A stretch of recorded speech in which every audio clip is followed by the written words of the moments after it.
Hey, what's going on? This is Justin here, and if you're new to the channel, I am a comic artist and children's book author and illustrator, and on this channel, I like to share my creative process. I like to share all the different events that I attend, and a lot of times I talk about movies and physical media because I am a big movie lover. I love collecting physical media, as you can tell here.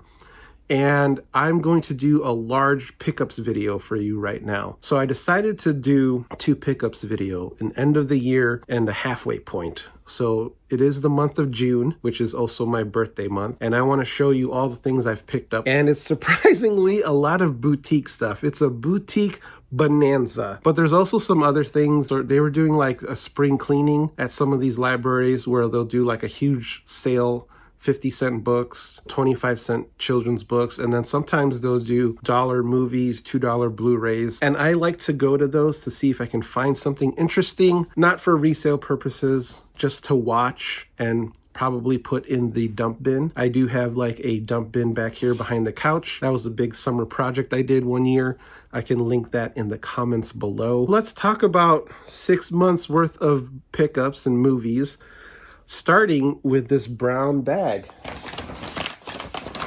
So I forget what library it was. It was somewhere close, but they were having a big old blowout sale. And I got some things in here, so we're gonna pull them out. We have the entire Planet of the Apes collection, the original franchise. They were doing $5 for the 6 DVD set. So I thought this was cool. Let's dig in. Oh, a sealed copy of Joe Carnahan's Smoking Aces on DVD. There is some Blu-rays and stuff too. Waiting for Guffman, Christopher Guest. I actually have never seen this movie, so I'm excited. And it's got Catherine O'Hara, all the usual suspects, Eugene Levy, Parker Posey, Fred Willard. So I picked that up. And these were only $1, I think. Hollow Man, Kevin Bacon, super creepy and pervy too. The Day the Earth Stood Still, Keanu Reeves. To Live and Die in LA. This is buddy cop research. So if you don't know, I make a zine series called Buddy Cops. It is my illustrative and oral history of the buddy cop genre. And this is surprisingly on a lot of people's lists. It's not a comedy or anything, but it is a buddy cop film by the great William Friedkin. Excited to watch this for my research. First Blu-ray, Studio Ghibli, Nausicaa. Never seen it. So I picked that up. Got 2 more in here. Ooh, Jon Favreau's Cowboys and Aliens. But I actually like this movie. It's a genre bender for sure, and it's very earnest. I love Jon Favreau, so I think I picked this up because I knew Mando and Grogu was coming out, and I wanted to do a deep dive of his whole filmography. And I know that Kino just put out a 4K of this, but for $1, I couldn't pass it up. Draft Day, a sports movie starring Kevin Costner and directed by the great Ivan Reitman.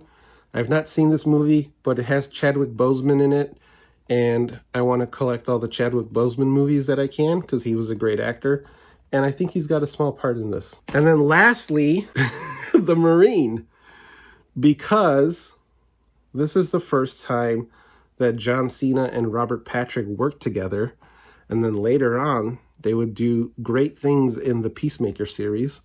And so I thought it'd be kind of fun to, watch this and see where their working relationship started. I know it's not the best movie, but up next, we're going to do some just normal films. And by normal, I mean they're not like boutique labels or special editions. But I was looking for this movie forever. But this is Osmosis Jones, a Farley Brothers animated film. It is a buddy cop movie about a pill and what is he? Like a white blood cell? Yeah, it's a buddy cop adventure that takes place in Bill Murray's body.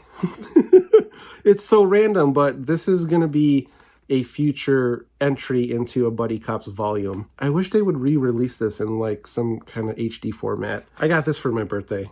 This is Robot Dreams. This is a fantastic film, a very unique snapshot of New York City in a certain time, but it also has robots and dogs falling in love. It's a little like Past Lives, but this is a really great film. So, Robot Dreams. This is Nobody 2. Nobody saw this. But I thought it was a really fun sequel. This has some really great Jackie Chan level inspired fight scenes. So Nobody 2. I actually got some steelbooks. This one I am super excited about because this movie rocks. For my birthday, I picked up Speed Racer on 4K, a very underrated and ahead of its time. This is like the Spider-Verse before the Spider-Verse, but this is a fantastic movie. The Wachowski siblings, it's so good. And so the fact that they got a 4K release, I'm super excited. Can't wait to watch this.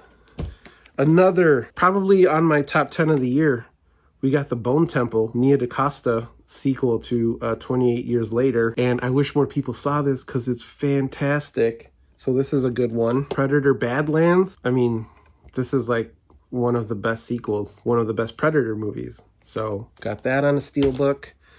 And then I got The Running Man. Not the best Edgar Wright film. It feels very much less like an Edgar Wright film, but there's some really cool things in here, some really great action sequences. I mean, it's a little long in the tooth. I enjoyed it, and I would give it more than a one-time watch, so that's why I picked up the steelbook. Okay, up next, let's get into the boutique Bonanza. There was a lot of really good stuff that came out this year, specifically from Arrow Video, so I think I'm going to do them last. But I'm going to do some of these one-offs, and then maybe some Criterion. Starting with Marty Supreme, Timothy Chalamet, Gwyneth Paltrow. It's one of the Safdie brothers, Josh. And this is very much like Uncut Gems, is very anxiety-inducing, and it's about ping pong. Well, it's kind of about ping pong. Timothy Chalamet's character is a very like goal-focused, driven, but he's also kind of a D-bag. Honestly, it's a really great watch. Like, it's really interesting to see this character come to life. I enjoyed it, and, you know, I would watch this a bajillion times, much like Uncut Gems. Kino put out a 4K edition of what I consider Dwayne "The Rock" Johnson's greatest cinematic achievement, The Rundown, directed by the great Peter Berg, Christopher Walken, Rosario Dawson, and Sean William Scott. There's a really great fight scene featuring Ernie Reyes Jr. of TMNT Secret of the Ooze fame, and this movie holds up. Like, I still think this is The Rock's best film. And he's done amazing things. I mean, he did The Smashing Machine. He revitalized Jumanji. But those jungle movies started right here, The Rundown. My favorite romantic comedy of all times. That's right. This is My Sassy Girl. And this is my second pickup from Nova Media, who released an amazing edition of Pig. And unfortunately, like the deluxe, super deluxe one is out of print. They had just a regular Blu-ray copy, and so I picked that up. And then I actually had like an extra Criterion 2-disc case, and so I put my old DVD in it. So now I have the DVD and the Blu-ray. If you have not seen My Sassy Girl, it's super funny. They tried to do an American remake, and it was trash. But yeah, if you haven't seen this film, it's wonderful. And lastly, of these singular boutique buys, I have my second cinematograph release, 3,249 out of 5,000. So they only made 5,000 of these. But this is John Badham's Drop Zone. And if you're not familiar with this movie, this is basically Point Break. Skydivers who are also bank robbers, terrorists. It's got the great Wesley Snipes, Yancey Butler, and Gary Busey, and I just love this artwork here. These releases are really interesting to me. They have the little ribbon here to slide the movie out, and then it comes with a really thick booklet. Technical specs, you know, it talks about the score a little bit by the great Hans Zimmer. This is a really fun 90s action film, and it's a really good time. This was Wesley Snipes at the height of his powers, I believe. Super stoked to get this. The first of these cinematograph releases I picked up was Gang Related, which is another fantastic film. So that is it for the oneers. Right into the Criterion. I'm going to try to do these by spine number. First up, we have spine number 12. This is the 4K release of the late, great Rob Reiner's first film. This is Spinal Tap. I don't know why I didn't own this before, but you know, this is a fantastic film, and when he tragically passed away, I went on this deep dive watching every Rob Reiner movie I owned, and I was surprised that I didn't have this, so I picked this up during their online sale. So this is his first film, and then, you know, the last movie he put out was the sequel. I think it's called Spinal Tap: The End Continues. Kind of an interesting way to bookend a film career, right? First kind of real rockumentary, and then following it up so many years later, capping off the film career with the sequel to this. So it's very sad and tragic, but this movie is excellent, and the music is phenomenal. I wanted to get this in the Criterion Closet, but I had my picks in mind, so I picked it up here. Thief, 4K, Michael Mann's first film, James Caan, set in Chicago. This is so good. I finally picked up Mikey and Nicky. I sort of went on a Peter Falk deep dive. I heard this was a really good film, him and John Cassavetes. So now we go into, Nicole had some picks for the Criterion Closet, but she so kindly gave up her spot in line. And so I picked up the movies I think she was going to get. This one is Failsafe. This is Sidney Lumet, right?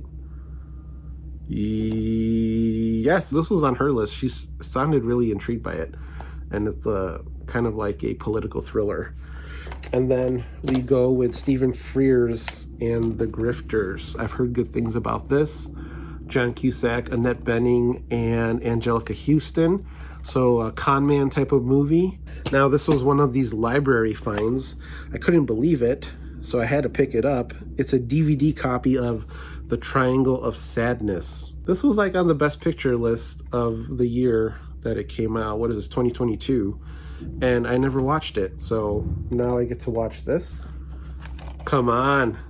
Pee-wee's Big Adventure, Tim Burton, the great Paul Rubens. Rewatching this, I can't believe how much of the stuff I said when I was a kid came from this movie. Like, seriously, like, I know you are, but what am I? like, it all came rushing back, and I was like, wow, I really, like, this movie really left an impression on me of how weird it was. Like, the whole tequila dance, I'm a rebel, Dottie. Like, all of it, paging Mr. Herman, like, everything I used to say when I was a kid. Memories came flooding back when I was watching this. And this is such a weird movie, but it's so fun. It's so good. 1283, David Cronenberg, A History of Violence. Viggo Mortensen kills it. William Hurt, Best Supporting Actor nomination for, what, like 10 minutes of screen time? And coincidentally enough, this is the last film ever to be put on VHS. So I do have a goal to try and find that in the wild, because I think that would be kind of fun. This is based on a comic book, and it's in the Criterion Closet. How cool is that? Next, a staple of my childhood. I've watched this movie so many times when I was younger. I had, you know, and watching it on HBO and trying to like sneakily watch it while my dad was sleeping on the couch, and he'd wake up at the sound of the profanities. He's like, hey, you shouldn't be watching that. But it's Reginald Hudlin's House Party. Like Kid and Play, Tisha Campbell, Robin Harris, the great Robin Harris, Bebe's Kids. This movie is hilarious. And Robin Harris's character, actually, Pops, back in the day, he reminded me of my dad. And there's like a weird connection there where whenever I see the character and he's in the tank top and complaining about work and his feet hurt, and like that was my dad for sure. But I love this movie, the dance, everything. So now let's move on to the big bundle, because Arrow went on a terror streak this year and I bought in hardcore. So I'm going to go through all the Arrow stuff next. So starting with, I think this is the most recent release. This was also something I watched on repeat when I was a kid. I haven't revisited it in a while, but it's Robin Hood, Prince of Thieves. Bye, truck. But this movie, the score was amazing. I think this was the first movie post Die Hard that Alan Rickman did, and he really hams it up. It's like, why would you cut his heart out with a spoon? Because it's a spoon and it's dull, it'll hurt more. Christian Slater is really good in this. The Bryan Adams song And then I remember in the trailer seeing they did like the arrow POV when he would shoot the arrow, and then like the camera was like on the arrow, like a lot of stuff I remember from this. I haven't opened it yet, but this is on my to watch list. So The Stuff. Whoa. So I was excited to pick this up during one of the Arrow sales. This looks really weird. I don't like marshmallow fluff, and maybe this is the reason why. 4K of Evil Dead Rise. They just announced that Evil Dead Burn is coming out this year, I think July, and that they wrapped up Evil Dead Wrath. So this crazy franchise keeps on going, and it's proven that it doesn't need the Ash character. And I really love that they're like making these little one-off movies. I remember watching this and being very impressed. This is a Paul Anderson film, the one who directed Mortal Kombat.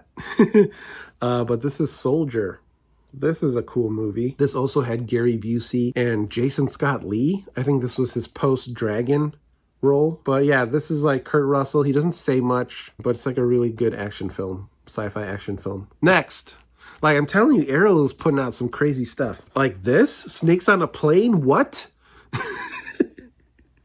Oh, man. Who directed this movie? David R. Ellis. I mean, this was such a, like, internet sensation. I remember, like, it being talked about on the internet because Sam Jackson said yes to the movie because of the title. And they were originally going to change the title, and he fought so hard. He's like, this is why I signed on the movie. It's Snakes on a Plane. And then it spawned so many terrible versions of this. I feel like the successor to Snakes on a Plane in terms of like title and context is Cocaine Bear. Like, it tells you what it is, right? So yeah, this is fun. This has Kenan Thompson as well. It's got the famous line. Next, here we go. Under Siege, Steven Seagal. Whew, boy. This, I remember, this is Andrew Davis, who I think directed The Fugitive as well. Surprisingly enough, Steven Seagal is not in this movie very long. It's a lot of Gary Busey and Tommy Lee Jones, like being bad guys. Seagal is kind of working his way up towards them. This is Die Hard on a Boat, okay? And it's probably his best film. I mean, he's made a lot of crazy movies, and he became a direct-to-video action extraordinaire, but I had to get Under Siege. The knife fight at the end is so crazy. And like, how many of these movies that I just show you had Gary Busey in them? Drop Zone, I had Soldier. So anyways, Under Siege, picked it up. Total 1990s, like, blast from the past on 4K. Speaking of action films, probably one of the greatest action films ever made. Hard Boiled. This is the John Woo of all John Woos right here. He changed action movie making with this film. It's one of his best. And Chow Yun-fat is so good in this. If you haven't seen Hard Boiled, it's like almost like a 3-hour epic of just guns and slow-mo and pigeons. Modern action movies really take a lot from this. This is also a fun blast from the past. And I remember this movie being a lot scarier when I was little. But it's Joe Dante's Inner Space. Martin Short is so good in this movie. He's kind of like an action hero. And it's like Honey, I Shrunk the Kids. It's kind of like Osmosis Jones, too, where Dennis Quaid goes into his body. And it's like this like, it's so crazy. Is this an Amblin movie? Yeah, it is an Amblin movie. I don't think you could get away with a movie like this anymore. The 80s did a lot of really big swings. And Inner Space was one of them. It's so good. All right, the last one. I mean, what can you say? The Mask. This was part of Jim Carrey's dominance in 1994. This dude had 3 movies come out in 1994. He had like the best year ever. It was Ace Ventura, this, and Dumb and Dumber. Like that, 94 belonged to Jim Carrey. The star power just like blew up. First appearance of Cameron Diaz in a film. This is based on a Dark Horse comic book. I don't think it went as dark as The Material, but like this is a comic book movie in the 90s. Had really great special effects, Looney Tunes type of special effects. I remember listening to the soundtrack on repeat. Honestly, my favorite Jim Carrey movie of all time is The Cable Guy. So I really hope Arrow gets the cable guy. And like it's in this really nice hardcover case, has a poster, reversible art. I feel like Arrow's been dominating this year. Their releases have been fantastic. And I gave them all my money. Can't believe it. All right. Okay, that was a lot of pickups. Thanks for watching. I hope you enjoyed this video. Let me know what you watched in the comments below. With all of these boutiques and things, I plan to actually do a reorganization of the shelves. I'm thinking of reorganizing some things and maybe combining my Blu-rays and 4Ks and then just having one shelf dedicated to boutiques and stuff. Because, man, I went crazy. So I appreciate you watching this video. I hope you stay till the end. Again, let me know what you picked up in the comments below, and we'll see you on the next.